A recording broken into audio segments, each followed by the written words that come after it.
কৃষক কৃষি তার উন্নয়ন, সব নিয়ে আমাদের এই আয়োজন। বাংলার কৃষি, বাংলার কৃষি, বাংলার কৃষি।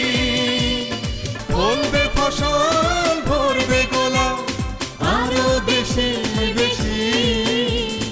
বাংলার কৃষি, বাংলার কৃষি, বাংলার কৃষি, বাংলার কৃষি, বাংলার কৃষি। সুপ্রিয় দর্শক, বাংলার কৃষি অনুষ্ঠান থেকে শুভেচ্ছা। কৃষি, তথ্য, প্রযুক্তি ও পরামর্শ এ নিয়ে আমাদের অনুষ্ঠান বাংলার কৃষি। আজ আমাদের অনুষ্ঠানে থাকবে এই সময় আপনার মাঠ ফসলের করণীয় বিষয়ক কিছু গুরুত্বপূর্ণ তথ্য ও পরামর্শ, এবং সেই সাথে থাকবে মৎস্য ও প্রাণী সম্পদ বিষয়ক প্রতিবেদন। শুরুতেই মাঠ প্রতিবেদন।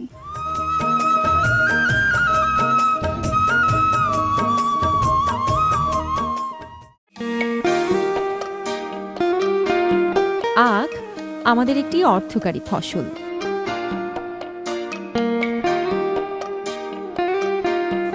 দেশে বর্তমানে 1.80 হেক্টর জমিতে আখ উৎপাদিত হয়। আখ চাষে দুইটি পদ্ধতি ব্যবহার করা হয়। একটি হচ্ছে সনাতনী পদ্ধতি, অপরটি এসটিপি বা রোপা পদ্ধতি।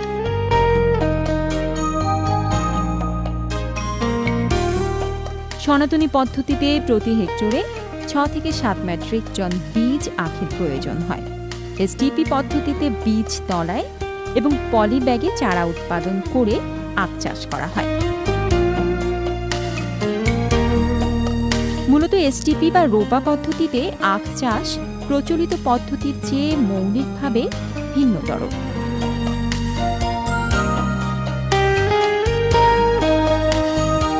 এই পদ্ধতিতে রোপা আমন ধানের মতো 1 বা 2 চোখ বিশিষ্ট বীজ খণ্ড থেকে চারা তৈরি করে সেই চারা মূল জমিতে রোপণ করতে হয়। এই পদ্ধতিতে প্রতি একরে চারা লাগে মাত্র 35 থেকে 40 মণ। অথচ সনাতনী পদ্ধতিতে প্রতি একরে চারা প্রয়োজন হয় 70 থেকে 80 মণ। এসটিপি পদ্ধতিতে আখ চাষের সুবিধা হল: 1. এসটিপি পদ্ধতিতে আখ চাষে বীজের পরিমাণ কম লাগে। 2. এসটিপি পদ্ধতিতে রোপণকৃত চারায় কুশির সংখ্যা বেশি হয়। 3. এসটিপি পদ্ধতিতে রোপণ কাল নিয়ন্ত্রণ করা যায়। 4. এসটিপি পদ্ধতিতে বীজ তলা থেকে রোগাক্রান্ত চারা বাছাই করে মূল জমিতে রোপণ করা যায়। 5. এই পদ্ধতিতে আখের সাথে সাথী ফসল হিসেবে অন্যান্য ফসলের চাষ করা যায়। এসটিপি এটা অত্যন্ত সফিস্টিকেটেড একটা প্রযুক্তি। এই প্রযুক্তি ব্যবহার করে যদি আখ চাষ করা যায়, আখের ফলন অনেক বাড়ে। এই পদ্ধতিতে আখ চাষ করার জন্য আমরা যে এসটিপির কথা যে বলছি, এখানে যে বীজ ব্যবহার করা হয়, এই বীজটা 9 থেকে 10 মাস বয়সের আখ, এটা বীজের জন্য অত্যন্ত সুইটেবল।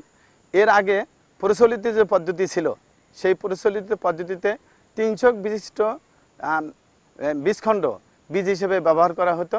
এসটিপি পদ্ধতিতে বর্তমানে আমরা 1 চোখ বিশিষ্ট যে বীজখণ্ড ব্যবহার করছি, এটা প্রথমে গোটা আখটা থেকে 1 চোখ করে করে এখানে টুকরা করে বীজখণ্ড নিয়েই আমরা বীজ ব্যবহার করছি।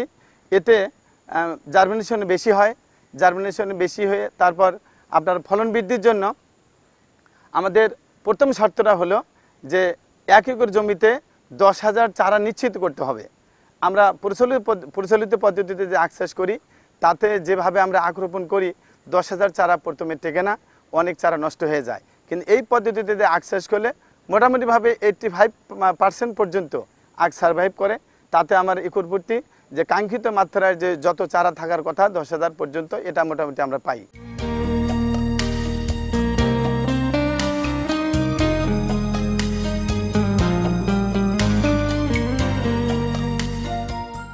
আমরা ঠাকুরগাঁও এলাকায় আখ চাষিদের ভাগ্য উন্নয়নের জন্য বিভিন্ন আখ চাষে বীজ থেকে শুরু করে বিভিন্ন সার কীটনাশক বাবদ প্রায় ওই 15 থেকে 20,000 টাকা ওই লোন দেওয়া হয়। তারপরে বীজে লোন দেওয়া হয়, তাদেরকে টেকনিক্যাল সাপোর্ট দেওয়া হয় যাতে ফলন আগে গতানুগতিক যেভাবে হয়তো 10 থেকে 15 টন, এখন সেই ফলন এভারেজ 20 থেকে 25 টনে দাঁড়াইছে। একমাত্র আখই এখনও ওই যে ফলন হচ্ছে তাতে ওই 25 টনের থেকে 60 টন নেওয়া সম্ভব। সেই জন্য আমরা বিভিন্ন প্রযুক্তি দিচ্ছি, জোড়া সারি পদ্ধতিতে, এসটিপি পদ্ধতিতে আখ চাষের মাধ্যমে। আগামী বছর ওই ঠাকুরগাঁও সুগার মিল জোন এলাকায় 12,000 একর আখ চাষের মাধ্যমে বিভিন্ন সয়াবিন, আলু, বিভিন্ন সাথী ফসলের মাধ্যমে আখের ফলন যাতে কাঙ্ক্ষিত পর্যায়ে পৌঁছায় সেজন্য আমরা বিভিন্ন প্যাকেজ প্রোগ্রামের আওতায় চাষিদেরকে আমরা সহায়তা দিয়ে যাচ্ছি। আশা করছি আগামী মৌসুমে আমাদের কাঙ্ক্ষিত অর্জন সম্ভব হবে।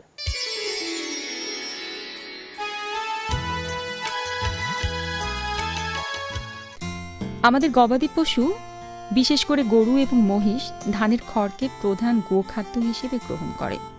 আমরা প্রচলিতভাবে এক গাদা খড় গরু মহিষের সামনে রেখে দিই। তারা এলোপাতাড়িভাবে এগুলো খায়, যার অধিকাংশই অপচয় হয়। এই সমস্যা সমাধানে তাদের প্রকৌশল বিভাগ থেকে চপার নামে একটি মেশিন আবিষ্কার করেছেন, যা খুব কম সময়ে ধানের খড়কে কাঙ্ক্ষিত আকার বা মাপে মুহূর্তেই কেটে দেয়, যা গবাদি পশু নিমিষেই বেশ আয়েশ করে খায়। অপচয়ও কম হয়। প্রয়োজনীয় চাহিদা অনুসারে এগুলোকে বিভিন্ন সাইজে কাটা যায়। এই যন্ত্রটা দিয়ে খড় কাটা যায়, ধান, ভুট্টা, তারপরে ধনিচা এবং পাটের বিভিন্ন অবশিষ্ট অংশগুলি কেটে কেটে টুকরা করা যায়। বিশেষ করে যেখানে গরুর খামার আছে, ওই গরুর খামারের জন্য এই যন্ত্রটি খুবই উপযোগী। এই যন্ত্রের দ্বারা খড়কে টুকরা টুকরা করে গরুর খাওয়ানো যেতে পারে। পাটকে টুকরা টুকরা করে কেটে পাট কাঠিকে পাটেক্স এর কাজে ব্যবহার করা যেতে পারে। তেমনি হলো ভুট্টার যে অবশিষ্ট অংশ থাকে এগুলিকে টুকরো করে জ্বালানি হিসাবে ব্যবহার করা যেতে পারে। এই যন্ত্রটি আমাদের ফার্ম মেশিনারি বিভাগ কর্তৃক উদ্ভাবিত। এই যন্ত্রের কার্যকারিতা হলো প্রতি ঘন্টায় প্রায় 400 কেজি খড় কাটতে পারে এবং ভুট্টা প্রায় 300 কেজির মতো কাটতে পারে। এই যন্ত্রটি ব্যবহার করে একজন কৃষক প্রায় এক সিজনে যন্ত্রের দাম তুলে নিতে পারবেন। এই যন্ত্রটি তৈরি করতে ইঞ্জিন সহ প্রায় 20,000 টাকা লাগতে পারে।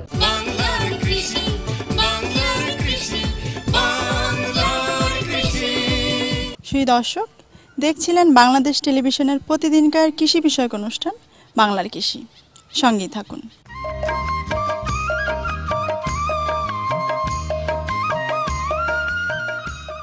বহুকাল ধরে বাঙালির খাদ্য তালিকায় দুধ স্থান করে রয়েছে, কারণ দুধে রয়েছে অনেক পুষ্টিগুণ। একসময় কৃষি নির্ভর বাংলাদেশের প্রতিটি কৃষকের বাড়িতে গরু পালের মধ্যে 2-4টে গাভী বাছুর চোখে পড়ত। চাষিরা এখন খামার পদ্ধতির দিকে ঝুঁকে পড়ছেন, ফলে 2 দশক আগের তুলনায় দুধের উৎপাদন বৃদ্ধি পেয়েছে এবং তা মানুষের ক্রয় ক্ষমতার মধ্যে চলে এসেছে। আর এই খামার পদ্ধতির সাফল্যের পেছনে মৎস্য ও প্রাণীজ সম্পদ মন্ত্রণালয় গুরুত্বপূর্ণ ভূমিকা রেখে চলেছেন। সরকারের এই মন্ত্রণালয়টি সচিবালয় থেকে শুরু করে ধাপে ধাপে উপজেলা পর্যন্ত বিস্তৃত। আমি 27 সন থেকে 3টা ছোট বাছুর দিয়ে স্টার্ট করছি আর কি। ওর থেকে আল্লাহর রহমতে আমি 30-32টা গরু বানাইছি, বাড়িঘর ঠিক করছি, ছেলে মেয়ে লেখাপড়া করাইছি এবং কাজে দিছি, মেয়ে বিয়ে দিছি, ছেলেদেরও বিয়ে করছি। এর ভিতর থেকে সবকিছু বাংলাদেশ সরকারেরও আমি কিছু সাহায্য পাই, ওষুধ ডাক্তার এগুলা সম্পূর্ণ কিছু আমার সাহায্য করে সবাই। সঠিক জাত নির্বাচন ও সুষ্ঠু পরিচর্যা করে গাভী লালন পালন করতে পারলে গাভী খামারগুলো সমন্বয়ে অঞ্চল ভিত্তিক দুগ্ধ শিল্প গড়ে ওঠার অমিত সম্ভাবনা রয়েছে আমাদের বাংলাদেশে। একজন পূর্ণবয়স্ক ব্যক্তির জন্য দৈনিক 250 মিলিলিটার দুধ ও 120 গ্রাম মাংস প্রয়োজন, যার বিপরীতে আমরা পাই দৈনিক 51 মিলিলিটার দুধ ও 20 গ্রাম মাংস। সেই লক্ষ্যে দুধ ও মাংস উৎপাদন বৃদ্ধি করতে হলে যে বিষয়গুলো সঠিকভাবে পালন করা প্রয়োজন তা হচ্ছে স্থান নির্বাচন। গাভীর স্বাস্থ্যসম্মত বাসঘর নির্মাণের জন্য যে বিষয়গুলোর উপর গুরুত্ব দিয়ে স্থান নির্বাচন করতে হবে সেগুলো হচ্ছে উঁচু সমতল ভূমি যেখানে বৃষ্টির পানি জমে না এবং পানি নিষ্কাশনের ব্যবস্থা আছে এমন জায়গায় ঘরের স্থান নির্বাচন করতে হবে। বাসস্থান। বায়োসিকিউরিটি বা জৈব নিরাপত্তা ব্যবস্থার বিষয়টি চিন্তা করে গাভীর জন্য নির্মিত বাসস্থানটি সাধারণত উঁচু জায়গায় পূর্ব পশ্চিমে লম্বা করে ঘর তৈরি করতে পারলে ভালো হয়। ঘরের চালা টিন, ছন ও বাঁশের চাটাই দ্বারা তৈরি করা যেতে পারে। খোলামেলা জায়গায় হতে হবে। ঘরে পর্যাপ্ত আলো বাতাস চলাচলের ব্যবস্থা থাকতে হবে। মেঝে পাকা হওয়া উত্তম, তবে খসখসে হতে হবে। তাছাড়া এই ধরনের রাবার প্যাডও ব্যবহার করা যেতে পারে। প্রতিটি আদর্শ খামারে গোবর, চোনা ইত্যাদি সহজে পরিষ্কার করার জন্য ড্রেনের ব্যবস্থা রাখতে হবে। নির্ধারিত পরিমাণে খাদ্য প্রদান। দুগ্ধ উৎপাদনের জন্য গাভীকে অবশ্যই সুষম খাদ্য সরবরাহ করতে হবে। গাভী 3 লিটারের অধিক দুধ প্রদান করলে প্রতি 2.5 লিটার দুধের জন্য অতিরিক্ত 1 কেজি হারে দানাদার খাদ্য প্রদান করতে হবে। সঠিক সময়ে দুগ্ধ দহন ব্যবস্থাপনা। জন্মের পর প্রথম সপ্তাহে 3 থেকে 4 বার করে দুগ্ধ দহন করা প্রয়োজন। এতে দুগ্ধ উৎপাদন বৃদ্ধি পায় এবং ওলান প্রদাহ রোগের সম্ভাবনা কম থাকে। তাছাড়া যে ঘরে গাভীকে দুধ দহন করা হবে সেটি অবশ্যই পরিষ্কার, শুকনো, ধুলাবালিবিহীন এবং ঠান্ডা বা ছায়াযুক্ত হতে হবে। মলমূত্র, খাদ্যের অবশিষ্টাংশ প্রতিদিন পরিষ্কার করতে হবে। খাদ্যপাত্র প্রতিদিন পরিষ্কার রাখতে হবে। দুধ দহনের পূর্বে বাছুরকে দুধ খাওয়াতে হবে। যিনি দুধ দহন করবেন তার শরীর, হাত পরিষ্কার পানি দিয়ে ধুয়ে করতে হবে। দহনকারীর হাতে নখ অবশ্যই ছোট রাখতে হবে। দুধ দহনের পূর্বে গাভীর ওলান ধুয়ে নিতে হবে।